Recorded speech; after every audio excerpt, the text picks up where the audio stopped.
Assalamualaikum warahmatullahi wabarakatuh. Pada kesempatan ini saya akan melakukan wawancara dengan dua kepala sekolah, yaitu Kepala Sekolah SDN Waluya 01 Ibu Dr. Randa Sri Mulyaningsih MM dan Kepala Sekolah SDN Mekar Mukti 05 Ibu Supatmiatun SPD MPD.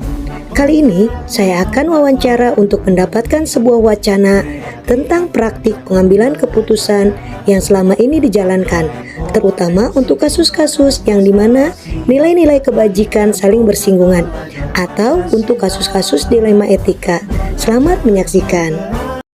Bismillahirrahmanirrahim. Assalamualaikum Bu. Waalaikumsalam. Selamat pagi.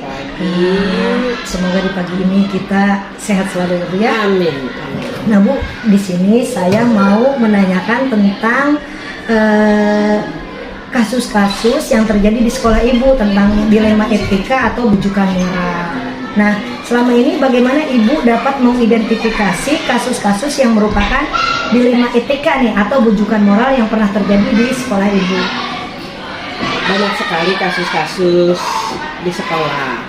Sebagai dalam hal ini warga sekolah ya. Warga sekolah itu ada siswa, ada guru, ada kepala sekolah.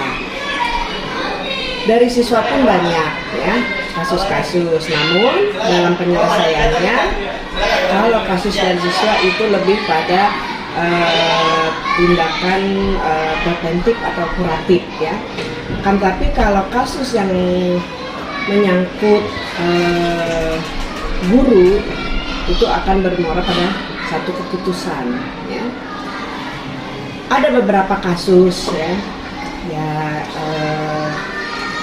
yang terjadi di sekolah kita ya, yang baru-baru ini yang terbaru dan lebih menonjol itu adalah kasus guru bidang studi ya.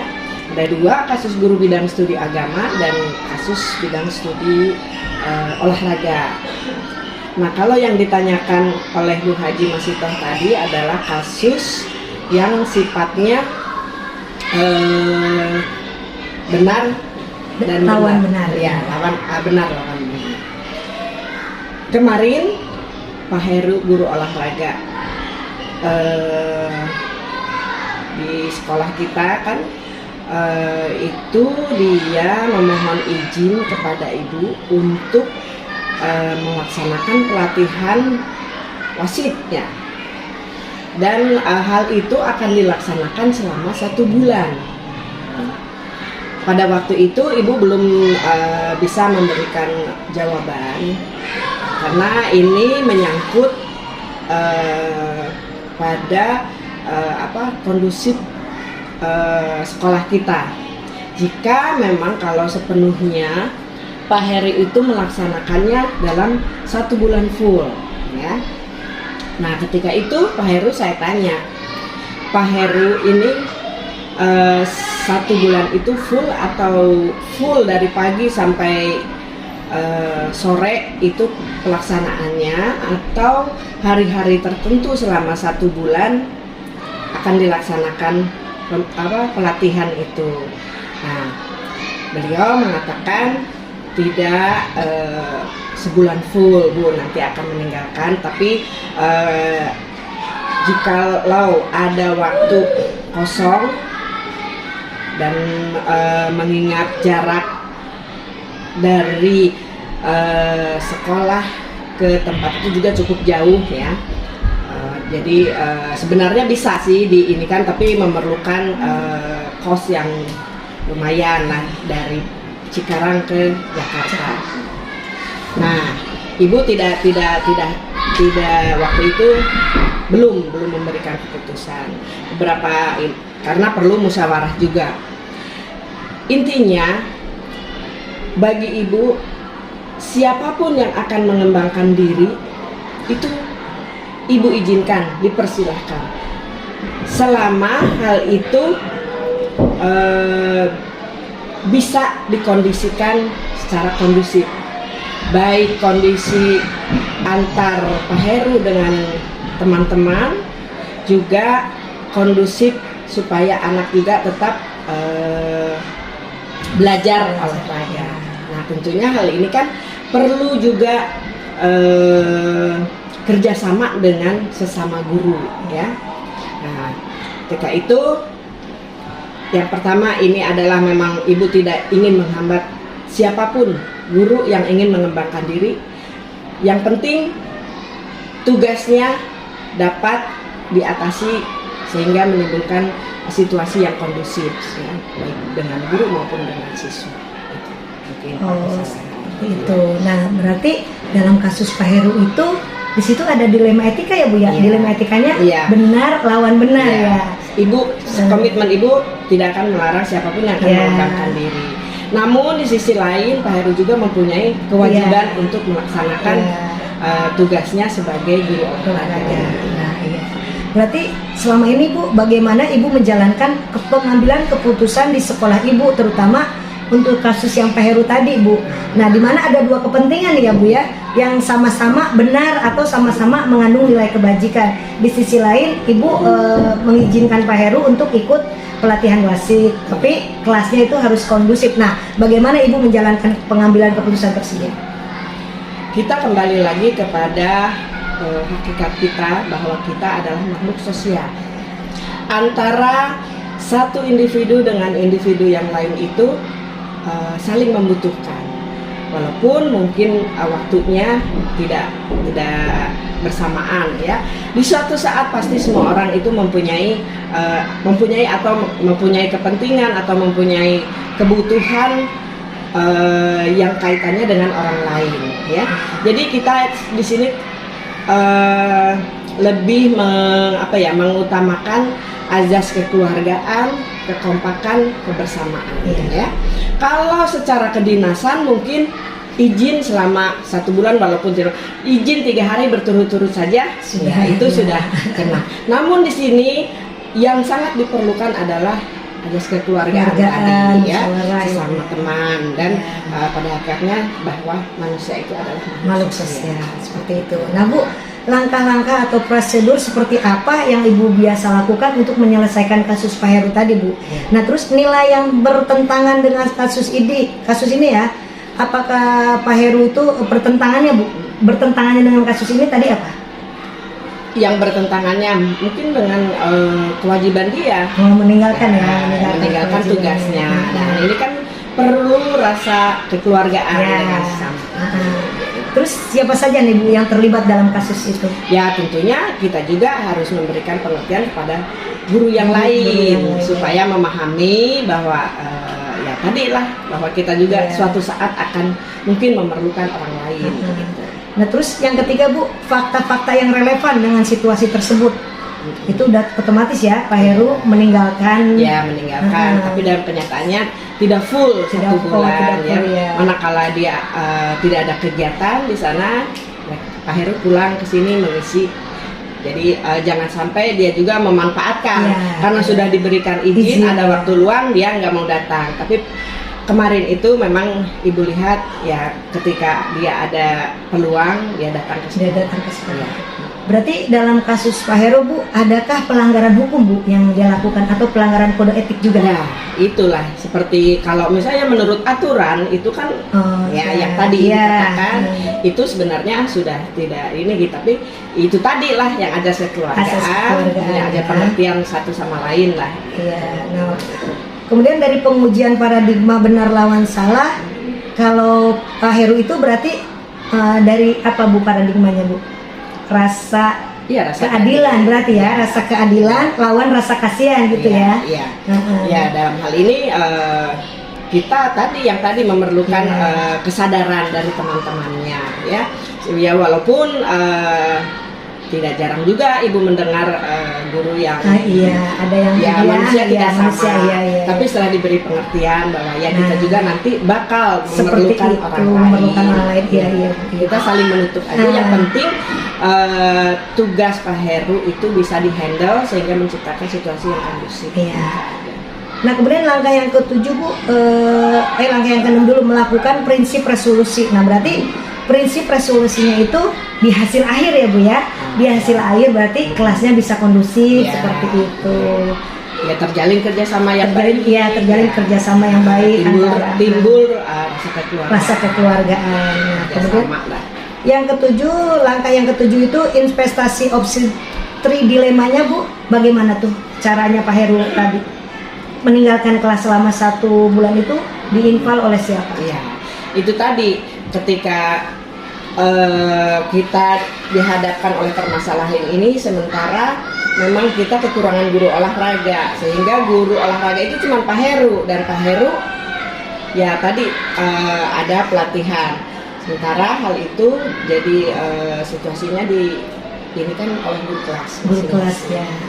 Nah berarti setelah ada kesepakatan nih antara Ibu, Pak Heru dan guru kelas, berarti kan ini keputusannya seperti itu ya. Kesepakatan ada keputusan hasil akhirnya Pak Heru, Ibu dan guru kelas itu ada kesepakatan bahwa sementara Pak Heru meninggalkan diinfal oleh guru kelas.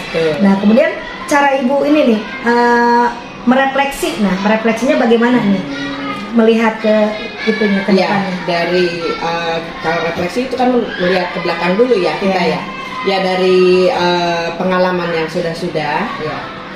Begitu ada rasa. Nah, jadi sudah tertanam apa yang menjadi keinginan Ibu, ada rasa keluarga, kekompakan, kerjasama yang solid antara satu dan yang lain. Ya, seperti pokoknya itu berawal dari musyawarah ya Bu ya. Ya. Kemudian Bu, hal apa saja yang selama ini Ibu anggap efektif nih dalam pengambilan keputusan pada kasus-kasus yang terjadi di sekolah ini tentang dilema etika? Ya itu tadi perlunya musyawarah tadi, ya, sehingga timbul rasa pengertian satu dengan yang lain. Karena banyak kasus itu yang terjadi melebar itu karena tidak adanya musyawarah ya. Itu pasti ada saja. Ya. Walaupun ada musyawarah ya tetap saja ada. Namun hal itu terus kita berikan pengertian, akhirnya. Ya. Kemudian Bu, hal-hal apa saja yang selama ini merupakan tantangan nih bagi Ibu dalam pengambilan keputusan? Ya, tantangan seperti tadi ya, setiap individu itu mempunyai sifat dan itu yang berbeda-beda. Terkadang ada yang memerlukan satu tindakan, mungkin ya kalau boleh dikatakan tindakan yang cukup keras dalam hari ini. Manakala guru itu 1-2 kali tidak bisa kita bina istilahnya. Ya itu seperti tadi Ibu katakan di awal, kalau kasus yang ikut guru kita bermuara pada keputusan hasil akhir ya Bu ya. Keputusan itu. Kemudian apakah Ibu memiliki sebuah tata kelola atau jadwal tertentu dalam sebuah penyelesaian kasus dilema etika? Apakah Ibu langsung menyelesaikannya saat itu di tempat atau memiliki semua jadwal nih untuk menyelesaikannya? Bentuk atau prosedur seperti apa yang Ibu jalankan? Kalau prinsip Ibu lebih cepat lebih baik.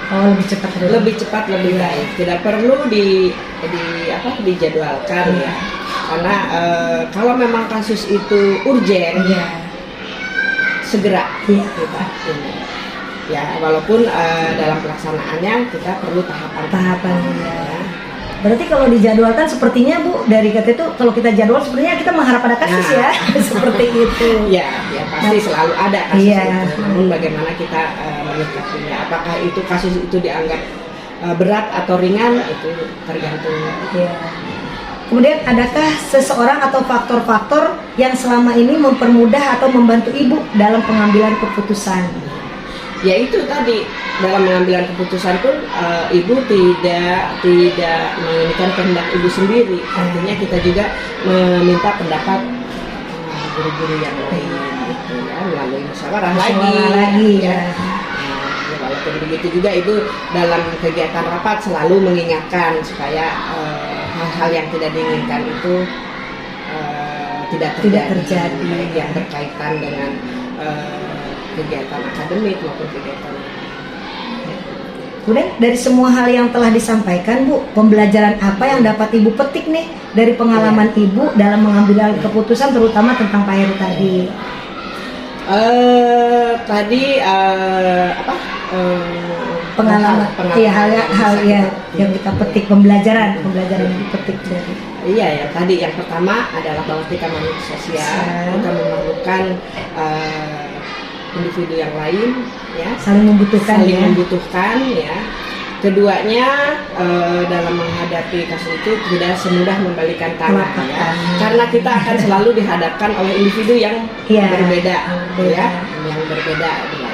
Tapi kalau kita mempunyai keinginan yang keras, ya, ingin menanamkan apa ya, jiwa kekeluargaan yang tadi Ibu ini, kebersamaan itu insya Allah bisa Alhamdulillah, berarti selama ini kasus yang terjadi di sekolah ini bisa diselesaikan ya Bu? Tidak sampai ke jalur hukum gitu ya? Alhamdulillah. Tidak ya, karena tadi kita prinsip ini saling menutupi dalam hal kebaikan, bukan menutupi hal keburukan. Ya, dalam hal ini Ibu anggap kegiatan yang dianggap dilema tadi itu adalah hal yang positif, ya. Siapapun yang akan mengembangkan diri silahkan, yang mau kuliah lagi, yang tentunya menyita waktu kerjanya, silakan. Yang penting situasinya dapat kondusif. Ya. Ibu, terima kasih atas bincang-bincangnya. Sangat Ibu sangat, dari yang saya tangkap tadi, Ibu sangat bijak dalam menyelesaikan sebuah kasus. Dan alhamdulillah tidak ada kasus yang berkepanjangan di sekolah ini. Terima kasih Ibu, semoga Ibu terus komitmen bisa menyelesaikan kasus-kasus di sekolah ini. Terima kasih. Terima kasih juga kepada Bu Haji Siti Masitoh, ya, yang saat ini sedang melaksanakan kegiatan guru penggerak, ya. Mudah-mudahan sukses terus, dapat memotivasi guru-guru yang lain. Amin. Terima kasih Ibu atas dukungannya. Assalamualaikum. Waalaikumsalam. Assalamualaikum Bu Pat. Waalaikumsalam Bu Haji. Bu, maaf ya ganggu waktunya sebentar. Di sini saya akan ngobrol-ngobrol dengan Ibu berkenaan dengan kasus-kasus yang terjadi di sekolah Ibu, yang termasuk kasus dilema etika dan bujukan moral. Nah, selama ini bagaimana Ibu dapat mengidentifikasi kasus-kasus yang merupakan dilema etika atau bujukan moral, Bu? Kebetulan ada guru saya, guru olahraga, Ibu baru honor. Suatu saat dia izin mau mengajar di luar sekolah kita. Gitu ya. Kemudian saya tanya, duduk bareng, saya tanya kenapa mau ngajar di luar. Ternyata mereka mempunyai masalah dengan keuangan. Nah itu sambil kuliah.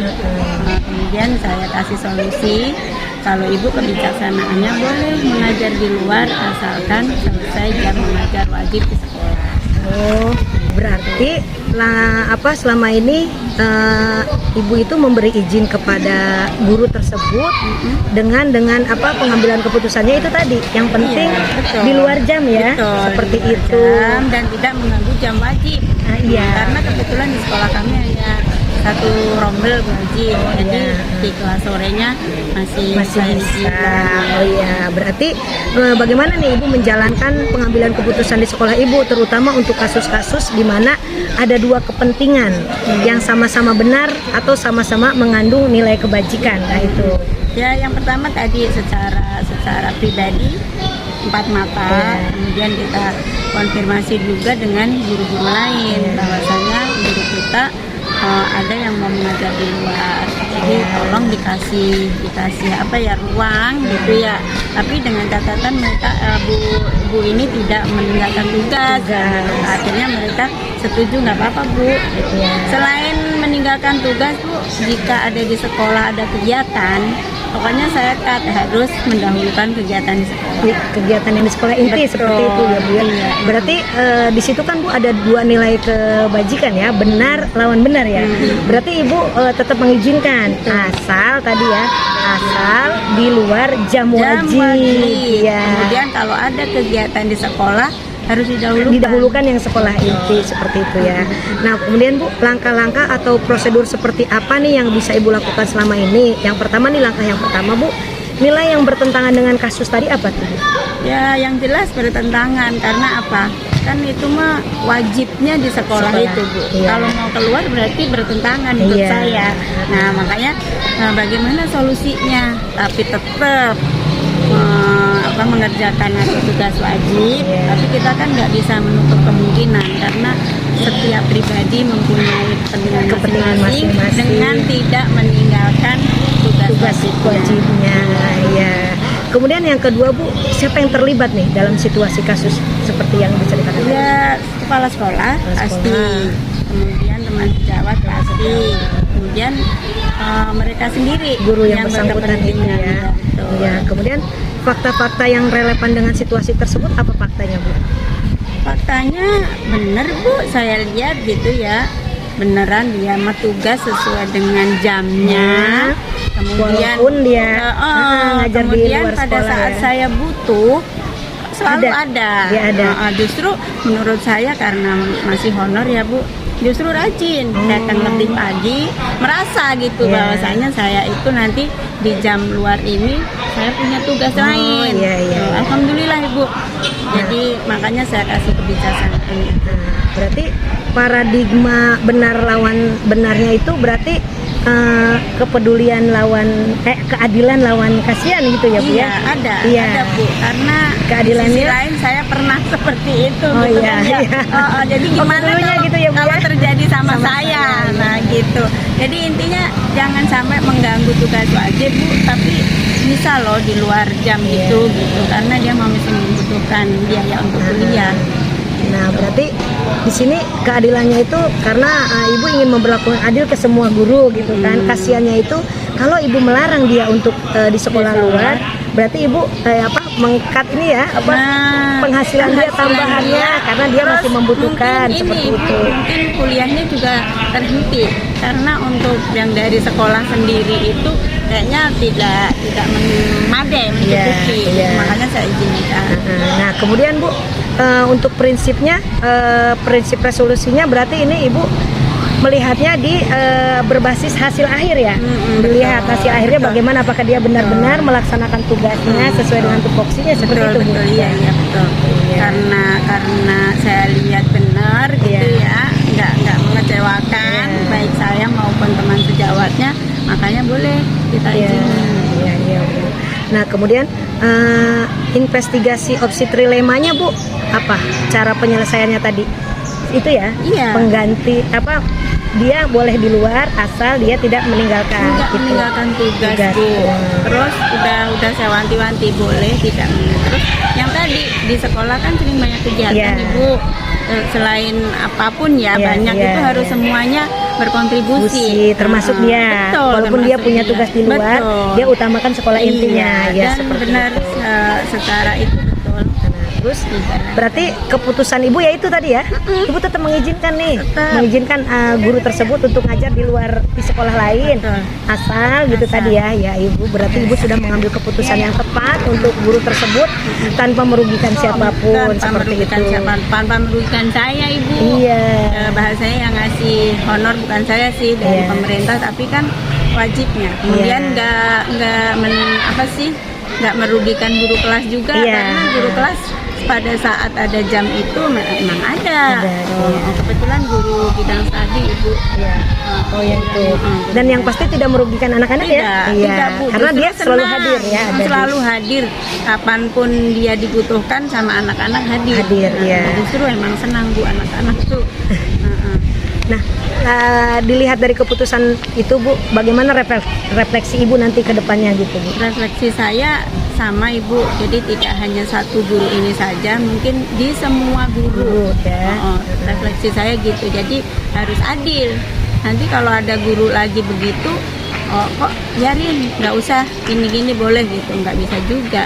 Nanti bertentangan dengan emang wajib tugas di sekolah ya Bu ya.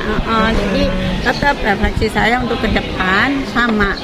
Kalau ada guru yang minta izin seperti itu dengan bijaksanaan saya kasih, tapi kalau emang dia nggak bisa ya silahkan, saya nggak mau. Pilih ya, Jadi, salah satu gitu ya. betul. Iya, begitu. Misalnya contoh bidang saya guru olahraga, saya mau 3 hari aja Bu di sini, 3 hari nah saya nggak bisa begitu, wajib Oh. harus tetap Iya. 1 minggu ya sampai hari Sabtu. Iya. Nah, gitu. Dan untuk refleksi lihat ke depannya berarti Ibu tetap memantau ya, apakah guru yang tadi ngajar di sekolah luar juga dilihat apakah benar-benar sudah melaksanakan sesuai dengan perjanjian yang awal Ibu itu ya. Betul, takutnya Bu Haji ini ya dia bohong gitu Iya, kan ya. ketika nggak ada Ibu misalkan gitu ya. Kebetulan mungkin mohon maaf ya Bu, kalau yang udah di luar gitu mungkin nggak terlalu kita iniin, yang penting kan Iya. pada saat jam saya ada di sekolah kita ya. Iya betul. Ya, berarti Ibu refleksinya seperti itu ya, akan Betul, memantau terus ya. betul. Ya. Nah, kemudian Bu, hal-hal apa saja yang selama ini Ibu anggap efektif dalam pengambilan keputusan pada kasus-kasus dilema etika? Efektifnya gini Bu, yang kasus di sekolah manapun gitu ya, kasus apapun menurut saya jangan terlalu banyak berpendapat orang. Jadi minimal dari yang berkepentingan dulu gitu. Kenapa gitu kan? Kalau yang untuk ke guru lain itu mungkin hanya sekedar masukan. Keputusan tetap ada pada kepala sekolah. Karena yang memberi kebijaksanaan dan yang mempertanggungjawabkan. Kepala sekolah. Betul. Jika nanti ada sesuatu pasti saya bertanggungjawabkan. Ya, karena sebagai manajer Ibu di sekolah tersebut ya, jadi Ibu yang memegang tanggung jawab semua. Berarti Ibu menyelesaikannya itu tidak keluar dulu Belum selama pernah masih bisa di kebetulan saya belum pernah Bu dalam hal guru, dalam hal murid sama guru pun kalau masih bisa kita selesaiin, kenapa harus keluar? Justru kalau menurut saya jangan sampai keluar tahu Ibu. Iya, cukup di sekolah ya. Betul. Nah, kemudian hal-hal apa saja nih yang selama ini merupakan tantangan? Ibu pernah nggak menemukan tantangan dalam mengambil keputusan untuk menyelesaikan kasus dilema etika itu? Selama ini sih ada Bu, ya gitu tadi tantangan saya gini, nanti seandainya pas saya butuh dia nggak ada gimana? Nah, itu kan tantangan buat saya, berarti nanti personel saya kurang kan. Jadi tantangannya itu, makanya saya bertanggungjawabkan dan harus di push Bu pada saat pertama itu. Iya, berarti Ibu saya seperti itu. Pokoknya di saat kita butuh harus ada. Nah, itu tantangan Ibu berarti ketakutan ya. Ketakutan kalau dia itu mengingkari kesepakatan yang sudah Ibu buat. Ya itu buat saya tantangan, karena nanti pas di depannya ngomong pas di tengah-tengah nggak sesuai dengan ini gitu loh Bu, sesuai dengan kesepakatan. Takutnya Ibu seperti itu ya. Alhamdulillah setelah direfleksi direfleksi, kemudian saya lihat dengan seksama, alhamdulillah guru tersebut menyepakati kesepakatan gitu ya. Betul. Nah, kemudian mengingkarin.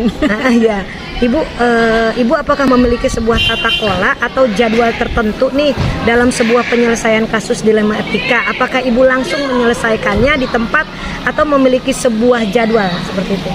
Saya rasa nggak perlu jadwal ya Bu Haji. Segitu dia ngobrol berarti langsung didudukin bersama.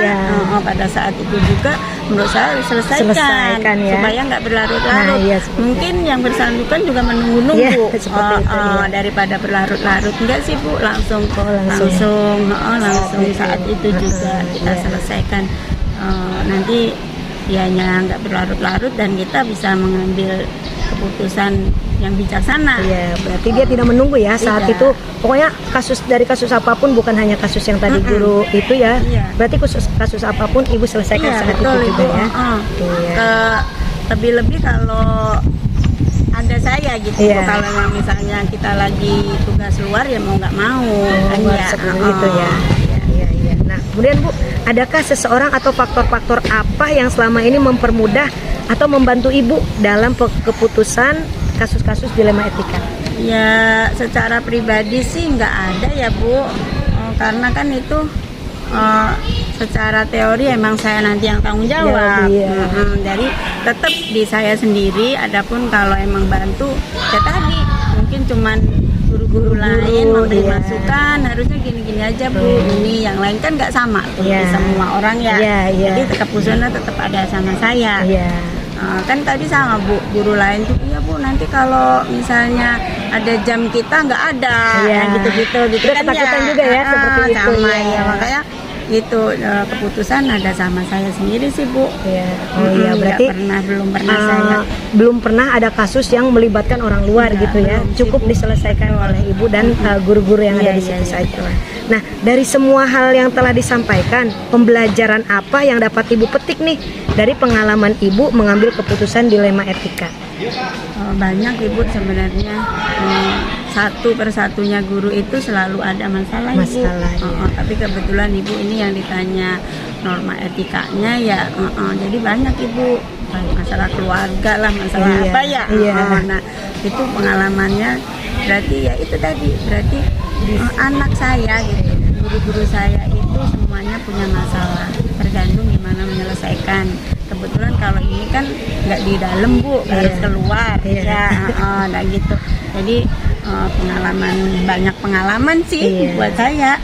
Ada yang masalahnya keluarga, terus ini pengen ngajar keluar, Iya. ya, terus ada apa sih masalah anak didiknya. Gitu, Bu. Jadi banyak pengalaman yang saya petik. Alhamdulillah itu emang kalau dijalanin Bisa aja, lancar-lancar dan bisa diselesaikan ya diselesaikan semuanya. asalkan itu tadi Bu Haji duduk bareng. Bareng, nah itu tuh ya, apa sih pengalamannya. maunya, Diskusi lah intinya gitu ya. maunya gimana, kan kita harus tahu. Iya, Jangan main koordinasi, ada ambil keputusan tapi nggak tahu persis kenapanya. Nah, iya, Gitu. iya. Ibu, keputusan yang saya dengar dari ibu nih sangat bijak sekali dan mudah-mudahan jangan ada sampai kasus yang besar ya, Bu, Iya, ya, enggak. yang bisa cukup diselesaikan di ibu. Iya, insya Allah Bu Haji, insya Allah. Dan pokoknya dari obrolan kita nih saya dapat menyimpulkan nih bahwa ibu itu pengambilan keputusan yang sangat bijak, Bu. Insya Allah, Bisa Bu Haji. selesai saat itu dan itu, dan langsung diterima. ya diterima oleh pihak yang itu ya, tanpa Saya- merugikan ya, iya. tanpa ada yang dirugikan seperti ya, Bu ya. Ya, jadi semuanya jalan. Yang bersangkutan bisa tetap ngajar wajib, Iya. Ibu, karena dia merasa kurang finansialnya buat kuliah, Iya. bisa ngajar di luar. Iya, berarti itu juga salah satu usaha ibu untuk membantu keuangan dia ya, Bu ya, dengan Nah, memberi. kalau saya ngasih langsung nggak ini, Bu Haji. Iya, seperti itu. Iya. Iya, ibu sangat bijak sekali Terima keputusannya. kasih, Bu Haji. Terima kasih atas obrolannya. Sama-sama Bu Haji. Iya, maaf mengganggu waktunya. Ya. Assalamualaikum. Waalaikumsalam Bu Haji, terima kasih.